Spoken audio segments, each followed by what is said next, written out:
जिस दिन भी आए तो ऐसा नहीं कि प्रभु आ गए और हमारी कोई तैयारी नहीं है, तो उनको बुलाने की रोज तैयारी करो और मन में भाव होगा तो जरूर आएंगे। और एक बार आ गए तो घर जाने वाले नहीं हैं। बोलिए राधे राधे। अब हम लोग प्रथम स्कंद की कथा में प्रवेश कर रहे हैं। भागवत में 12 स्कंद हैं, 18,000 श्लोक हैं। बहुत सुंदर यह धर्म ग्रंथ है। तो प्रथम स्कंद में सबसे पहले मंगलाचरण हुआ। मंगलाचरण जब होता है तो बड़े बड़े देवी देवताओं की स्तुतियां गाई जाती हैं, लेकिन भागवत के मंगलाचरण में किसी भी देवी देवता की स्तुति नहीं गाई जाती, किसी की स्तुति नहीं गाई जाती। तो किसका मंगलाचरण हुआ? ध्यान से सुनो। जयमानस्य यतोऽन्वयादित्यरतस् चार्थे सुभग्यास्वरा तेने ब्रह्महृदाययादिकवये मोहयन्ति यत् सूरया तेजो वारिमृदां यथा विनिमयो यत्रा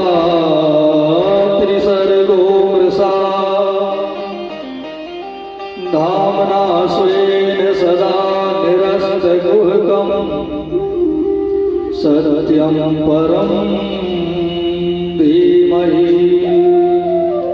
बोल सच्चिदानंद भगवान की जय हो। जो प्रभु जन्म मृत्यु से परे है, जिनका ना कभी जन्म होता है ना कभी मृत्यु होती है, बल्कि इस भाव से समझें कि ये पूरा संसार जिन प्रभु से प्रकट होता है और जो प्रभु इस पूरे संसार का लालन पालन किया करते हैं और अंत में यह पूरा संसार जिनमें जाकर के समा जाता है, उन्हीं प्रभु का मंगलाचरण भागवत में हुआ है। कैसे हैं हमारे प्रभु? बोले उनके गुणों को तो ब्रह्मा भी नहीं गा पाते। श्रुति भगवती वेद पुराण हाथ जोड़ करके नेति नेति करते हुए भाग जाते हैं। श्रुतियां भी जिनके गुणों को नहीं गा पाई, उन परमात्मा के गुणों को हम कैसे गा सकते हैं? तो फिर कैसे पता लगे कि हमारे प्रभु में कितने गुण हैं? तो उसके लिए एक संकेत किया गया। बोले इस जगत में जितने जीव हैं, नर नारी ही नहीं, पशु पक्षी कीट पतंग जितने जीव इस जगत में रह रहे हैं, सभी जीवों के भीतर भगवान का एक एक विशेष गुण होता है। आप भी इतने लोग यहाँ बैठे हो, आप सबके भीतर भी भगवान का कोई ना कोई एक विशेष गुण है ही, सबके भीतर। देखो कोई गाता बढ़िया है, कोई नाचता बढ़िया है, कोई बोलता बढ़िया है, कोई बुद्धिमान होता है, कोई बलवान होता है, कोई धनवान होता है, कोई ना कोई गुण हर व्यक्ति में होता ही है। ऐसा कोई नहीं है। कोई पागल भी है तो उसमें भी गुण है। और भगवान ने तुम्हें कौन सा गुण दिया है उसकी पहचान कर लो। तो जो गुण परमात्मा ने दिया उसी गुण के अनुसार अपना जीवन यापन करो, तो वह गुण तुम्हारे जीवन में सहायक हो जाएगा।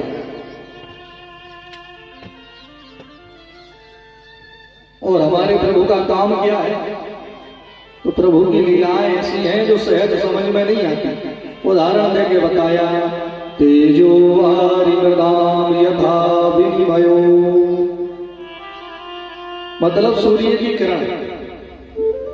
गर्मियों के मौसम में आपने देखा होगा तो सूर्य की किरण जब जमीन पर पड़ती है तो दूर से देखने में पानी की तरह दिखाई पड़ती है। हमको ऐसा लगता है कि आगे पानी भरा हो। सड़क पे निकलेंगे गाड़ी में बैठ के तो ऐसा लगेगा जैसे आगे पानी भरा हो, लेकिन जब पास में पहुंचेंगे तो पानी नहीं होता, वो तो सूर्य की किरण ही होती है जो दूर से देखने में पानी की तरह दिखाई पड़ती है। यही करते हैं प्रभु। जो नहीं होता उसे हमारे सामने सत्य बना करके भेज देते हैं और हम लोग माया के प्रभाव में उसे ही सत्य मान बैठते हैं। जैसे ये दुनिया झूठी है कि सच्ची है?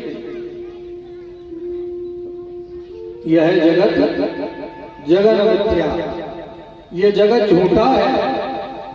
ये दुनिया जो आपको दिखाई पड़ रही है ये सब झूठा है। अगर ये सब सच्चा होता तो आपको दुनिया छोड़ने की जरूरत ही क्यों पड़ती? क्योंकि ये झूठा संसार है, इसलिए हमको एक ना एक दिन इसे छोड़ के जाना पड़ता है। लेकिन हम तो इसे ही सच्चा मान रहे हैं।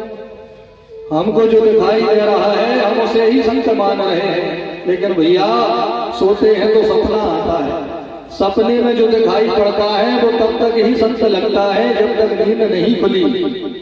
लेकिन जैसे ही आंख खुलती है तो खुद बैठे बैठे हंसते हैं कि भैया अरे ये तो सपना था, ये हकीकत नहीं थी, ये तो सब झूठा था। वैसे ही हम सब लोग माया की नींद में सोए पड़े हैं और इस जगत को ही सत्य मान रहे हैं। लेकिन जब आंख खुलेगी तब पता लगेगा कि ये तो सब झूठा है, यहाँ कुछ भी सच्चा नहीं है। अब जो सत्य है, जिनका धाम सच्चा है, जिनका नाम सच्चा है, जिनकी लीलाएं सच्ची हैं, जिनके गुण सच्चे हैं, वह सच्चिदानंद परमात्मा, उन्हें तो कभी हम अपना मान ही नहीं पाते। इस दुनिया जगत को ही अपना मान रहे हैं। ये घर मेरा है, ये जमीन मेरी है, ये मकान मेरा है, ये दुकान मेरी है। अरे कभी कहो कि भगवान मेरे हैं और मैं उनका हूं। एक और उदाहरण से समझो कि हम यहां क्या करने आए हैं दुनिया में। मेरे भाई बहन, आप पहली बार नहीं आए हो, बहुत गहराई से समझना। आपका ये पहला जन्म नहीं है। आप हजारों और लाखों बार संसार में जन्म लेकर के आ चुके हो। पूर्व जन्म में आप किस परिवार में जन्मे थे किसी को पता है? तुम्हारे माता पिता भाई बहन कौन थे कोई बता सकता है? तो मरने के बाद इन सबको भी भूल जाओगे। अरे लाखों जन्मों से भूलते चले आ रहे हो। तो जब तक प्राण है तब तक सब है, और जैसे ही प्राण निकले तो जैसे पहले वालों को भूल गए इन सबको भी भूल जाओगे। तो फिर यहां आना क्यों पड़ता है? आना इसलिए पड़ता है क्योंकि परमात्मा तक पहुंचने की हमारी तैयारी पूरी नहीं हो पाती है। जिनकी तैयारी पूरी हो जाती है उन्हें यहाँ नहीं आना पड़ता। भाई यहाँ आए हैं तो कोई ना कोई कमी तो रह गई होगी। कमी अगर ना रही होती तो हमको जन्म नहीं लेना पड़ता। तो जो कमी हमने पिछले जन्म में छोड़ दी, जिस कमी को हम पहले के जन्मों में पूरा नहीं कर पाए, उसी कमी को पूरा करने के लिए हम इस बार आए हैं। तो इस बार कोई कमी नहीं छोड़ना, पूरी तैयारी करके रखना। जब भी उनका बुलावा आए तो हंसते हुए जाना। क्यों? हमारी तो पूरी तैयारी है। मरते हुए उन्हें तड़पना पड़ता है जिन्होंने जीवन में भगवान के पास जाने की तैयारी नहीं की है। अरे जिनकी तैयारी पूर्ण है वो तो इंतजार कर रहे हैं कि प्रभु बुलावा भेजो, कब तक रखोगे यहाँ पे, अब आपसे दूर नहीं रहा जाता। तो तैयारी करो। तैयारी कैसे होती है? यहाँ इतनी माताएं बहनें बैठी हैं। पुराने समय में बेटियों का विवाह छोटी उम्र में हो जाता था। 10-12 वर्ष की उम्र वही के विवाह हो गया। लेकिन विवाह के बाद जो गुना होता था, विदाई होती थी, वह कुछ वर्षों के बाद में होती थी। बिटिया बड़ी हो जाएगी, समझदार हो जाएगी, फिर उसको ससुराल से लिवाने आएंगे तो विदा होकर के पति के घर जाएगी।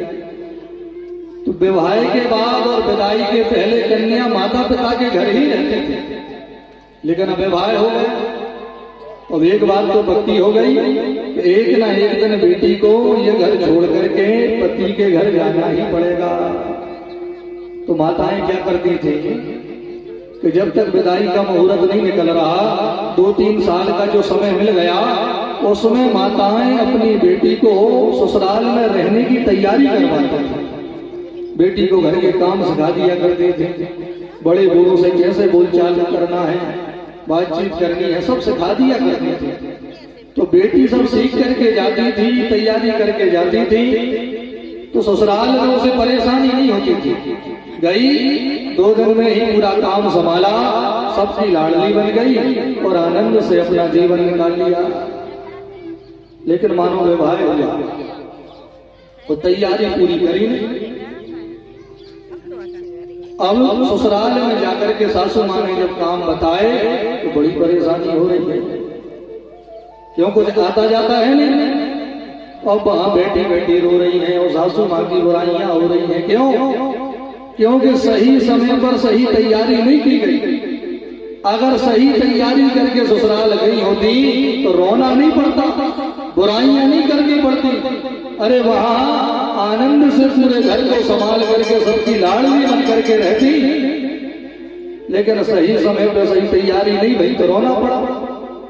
तो मेरे भाई बहन बहुत ध्यान से समझो, ये संसार हम लोगों का मायका ही तो है। क्योंकि सच्चा घर तो पति का होता है। पिता कितने भी लाड़ प्यार से पालें, कितनी भी सुख सुविधाएं दें, लेकिन सच्चा घर पति का ही होता है। तो जहां जगतपति रह रहे हैं, सच्चा घर तो वही है जहां जगतपति है। बोलिए राधे राधे। माताओं बहनों का मन नहीं लग रहा सुनने में।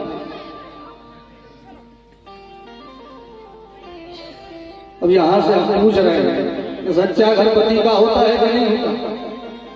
कि पिता का होता है? किसका होता है सच्चा घर? तो हमारे पति कहां हैं?